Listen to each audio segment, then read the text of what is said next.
¿Ese te vas a comer? Este me voy a comer. Le está echando mucho huevo, ¿eh? Ojalá te pudiera grabar la cara, Illo. ¿Me da un asco el capipota? ¿Lo has probado alguna vez? ¿Te das con el capipota? Claro que lo he probado. ¿Lo has probado tú? No, tío, pero solo con perro ya me da un asco. Venga, que te llevas a probar dos que se te van a caer en la oreja. Vale, ¿por qué aquí? La única posibilidad de que te guste el capipota es probar el capipota del Pinocho. Si no te gusta este capipota, olvídate. Es que la movida es que hemos venido aquí porque al muchacho cree que no le gusta el capipota. El capipota, por definición, es comida de mercado. Entonces no hay que comerla en el mercado. ¿Y capipota es porque hay cabeza y pata? Sí. ¿Pero el qué de la cabeza? ¿Los sesos? Escúchame, ¿qué parte de la cabeza de la vaca es? ¿El morro? Toda la carne de la cara de la vaca. Rollo la piel que ha visto, ¿eh? Bueno, te he pedido un capipota, cuando pueda. Ahí va. Ah, ya está, coño, qué rápido, cipote. Ahí. El Jordi ha dicho, primero mojamos una salsita, poquito a poco. ¿Cómo está eso? Buenísimo. Ahora vamos a pasar a uno que tenga más carne. Por ejemplo, Jordi, elígene uno con mucha carne. Cogería el Ese. chiquitito de momento. ¿Esto qué es? O sea, ¿esto Carne, qué parte pura, es? pura carne.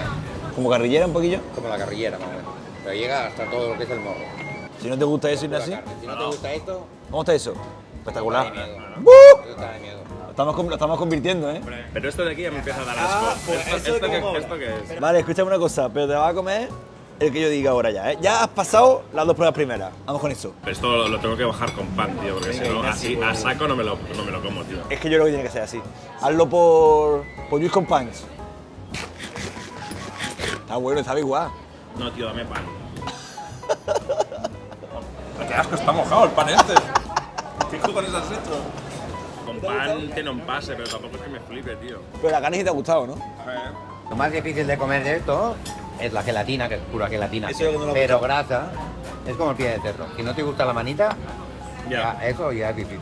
Pero la carne está buenísima. La gente dice que es un plato pesado. En verdad no es pesado, ¿no? Porque esto es gelatina y carnecita. Y es cero grasa. No tiene grasa, ¿no? Cero grasa, ya te digo yo. Esto es un plato fit. Esto es de toda la vida de mercado. Porque queríamos ir también ahora al Can Vilaró. ¿También lo recomienda? Sí. Pues si el Jordi lo recomienda, vamos para allá. Otro plato. Del Mercado San Antonio al Can Vilaró. ¿Qué te parece?